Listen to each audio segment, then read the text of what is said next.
Então, eu sempre fui criado muito no processo da educação. Para que você possa ter ideia, eu tenho 58 anos hoje, mas eu falo inglês fluente desde os 9 ou 10 anos. É mesmo? Porque meu pai me pegava, poxa, minha mãe, todo dia, 7 horas da manhã, eu estou te falando há 50 anos atrás, tá?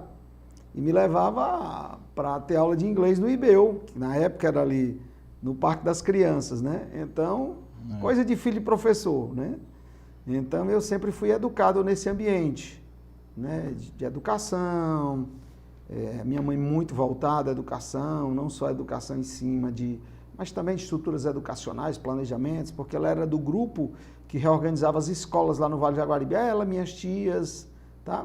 Era servidora, não? Era, sim, do Estado. Do Estado. Do Estado, sim, foi da Secretaria de Educação. Ela, tia, primas do meu pai, então, a minha família é tão envolvida em educação que é muito raro você não conhecer alguém lá que não foi, por exemplo, aluno da minha tia, que é a tia Naninha, tá? Inclusive tem um bloco, não sei se ainda tem, fora de época lá, que era até o Bel que conduzia, que o bloco era Dona Naninha e Dona Zita, são as minhas duas tias, tá? Ah, é? Então, aí quando eu falo assim minhas tias, o meu pai já me teve já um pouco adulto. Estou falando de gente de 80, 90, tudo assim, tá? Essa faixa etária, né? Então foi nesse ambiente, Ernesto, que eu fui criado e quando vim aqui morar em Fortaleza, também na rua. Então eu sempre gostei muito do futebol, porque era na rua. Eu gostava de andar na rua. Onde é que tu morava aqui? Rapaz, eu morava na Aerolândia. Aliás, não era bem... Eu morei um período na Aerolândia, depois a gente se mudou para um bairro chamado Alto da Balança, que é entre o Campo do Calouros do Ar e aquele viaduto que você entra para ir para o aeroporto, tá? É um bairro que fica localizado. Inclusive, hoje é um terreno do aeroporto, mas tinha um campo de futebol por ali. Então, essa era a minha vida, ir para o campo de futebol. E aí, quando veio já 13, 14 anos, eu comecei a gostar de algo. Eu sempre fui assim, eu nunca gostei de nada por obrigação. Eu sempre gostei de quando eu fazia as coisas por vontade, né? E futebol, chegou um dado momento, até dizia que eu jogava muito, mas que eu jogava muito, não sei se eu jogava bem, mas com os 22 anos meu pai me alertava muito, isso não leva a nada. Isso tem a ver um pouco com a minha história, eu comecei a me aproximar muito da matemática, inclusive como hobby. Então, nos meus 14, 15 anos, eu adorava, por exemplo, resolver problemas do ITA. Pegava a prova todinha do ITA e ficava me desafiando. Tá? Então, eu fui aquele aluno no colégio que era assim, quando eu queria, tirava 10. Quando eu queria, entregava a prova. Só que lá, a diretora tinha uma proximidade muito grande comigo, que era a freira, a irmã Lucila, e era de Russas. E ela tinha um certo parentesco conosco. Ela era muito rígida, como sabedoria, né? Rapaz, e ela me marcava colado, né? E então o colégio, um colégio fantástico, né? Preparou muito para a vida. Quando veio a época do vestibular, foi uma época em que eu estava naquela vida de namorar na rua. Aí eu não estudei, eu não quis passar no vestibular. Não quis. E aí, aí caiu a ficha. Eu lembro que eu fui vestibular, não passei nenhum. Aliás, eu entreguei a prova, que eu tinha essa mania, quando eu não gostava, eu entregava zerado.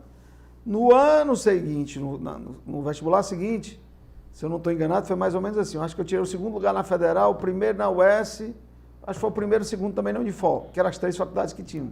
Sim. Né? Porque era assim, quando eu me disse, eu vou, então sempre foi assim. E aí, daí para frente, eu comecei a brincar com esse negócio de concurso. Então, gostava muito de matemática, como gosto até hoje. Né? E aí fui fazer os cursos da universidade. Um deles foi matemática pura e o outro era engenharia civil. Engenharia eu fui por causa da matemática. Mas eu fui aquele engenheiro que não fiz nada, não recebi crédito, eu fui para banco. Então, como eu passei em concurso, né? Fui trabalhar no Banco do Brasil. Né? E lá no Banco do Brasil foi bem interessante, porque nessa coisa, para terminar a faculdade, eu acabei demorando um pouco e fui para uma cidade, pequena cidade do interior. Isso é bem interessante. Uma cidade chamada Iracema. Sim. Interior de ser uma cidade pequena. E lá, quando eu cheguei, era assim, a agência fechava cedo. Então, imagina, um cara que vinha de um curso pesado, de matemática pura, tá estudando muito. Chega lá, não tinha E aí eu comecei a observar, né, estudando os clientes e tal, que alguns clientes tinham enriquecido. Eu achei interessante a história daqueles caras, né? E eram com aquela lida rural. Aí eu disse, rapaz, eu vou inventar de ser empresário disso. Eu tinha feito umas reservazinhas e aí inventei de comprar gado. Os caras enricaram vendendo gado, eu vou... Chamei um colega aqui na época, era o vigilante, era o da limpeza do banco. Disse, rapaz, vamos botar uma sociedade, comprar e vender gado. Só que eu não entendia de nada, né? Eu nunca esqueço que eu fui para uma feira comprar uma vaca lá. Não sei se você tem ideia, mas a vaca, ela produz leite, né? E quando é que você sabe que uma vaca é boa? Quando ela tem as tetas bem avantajadas, né? E lá na hora da conversa, tu sabe, isso numa feira. Na feira você não pode passar que você é mané, que você entende. Eu sou o rei da cocada preta, né? Aí o cara lá chegou na hora e disse, doutor, olha aqui o ubre dessa vaca. Cara, eu pensava que o ubre era a vagina da vaca, tá? Aí eu levanto o rabo. Cara, foi uma gargalhada, tá? Que era as tetas, o ubre é as tetas da vaca, né? Aí eu disse, caramba, vaca, boi, eu não entendo. Eu fiquei com uma vergonha. Cara, foi uma gozação, né? Mas aí eu não perdi o ritmo. E aí mapeei o queijo. Então eu sempre, na minha vida, é assim, quem pensa de forma do matemática, ele pensa assim, ele adora coisa complexa. Aí você está entendendo porque eu adoro empresa familiar, né?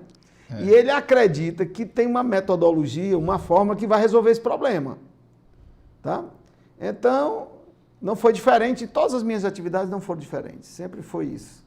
Hoje eu explico melhor, porque passado esses anos, a Gestalt Fest, você vai, né? E aí, rapaz, eu comecei a comprar, vender queijo na feira. O que é que eu fiz? Estudei o processo todinho da compra de queijo. E aí comecei inicialmente trazendo um queijinho para o meu pai. Como é que começou esse negócio do queijo mesmo? A cidade lá tem um queijo fabuloso, Iracema até hoje é muito conhecida. E eu trouxe um pedaço de queijo para o meu pai, um queijo. E meu pai, poxa, meu filho, que queijo interessante, bom e tal. Quanto é o preço do queijo? Normalmente pergunta, aí eu disse, mas é muito barato. Aí me veio aquela intuição, eu fui a um senhor da venda lá, o seu João, que eu acho que até ainda existe lá no bairro. Seu João, tá, o senhor provou, disse, rapaz, esse queijo quanto é? Disse, me traga 5 quilos que eu lhe compro toda semana. Aí aqueles 5 quilos dá uma diferença. Na época eu vinha de ônibus, porque eu não tinha condição. Sim. Estava começando ainda no banco. Vou encurtar a história. Passar 2 anos, teve finais de semana de eu comprar, não só mais lá em Iracema, mas no Pará, em outra cidade, 5 toneladas. Caraca. Eu virei um grande vendedor de queijo, né? Só que o queijo, ele me trouxe, primeiro, uma autodescoberta. Que eu, além de matemática, eu gostava de negócio. Bom. Gostava de negócio. Mas foi uma época também que veio um concurso interno do banco, muito difícil. E eu passei nesse concurso, não tinha estudado nada, mas eu tinha uma base muito grande, boa. E o concurso, além de todas as matérias do banco, ele tinha uma prova de lógica e uma de inglês. E a pontuação lá do concurso é o seguinte, aquelas matérias que as pessoas tirassem menores notas, iam ter um peso maior. Ixi. Era exatamente eu não entendia tanto de banco. Eu trabalhava numa agência daquela interior, não sabia o que era câmbio, né? Só que tinha colegas antigos, já estudavam e tal. Aí, por sorte, essas matérias tiveram um peso maior.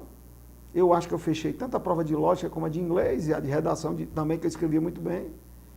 E aí eu acabei passando nesse concurso. Esse concurso trouxe uma nova oportunidade de uma ascensão interna do banco. Fiz tal, mas o viés empresário, né? Só que nesse período, desde a compra do queijo, como é que foi a compra também do queijo, né?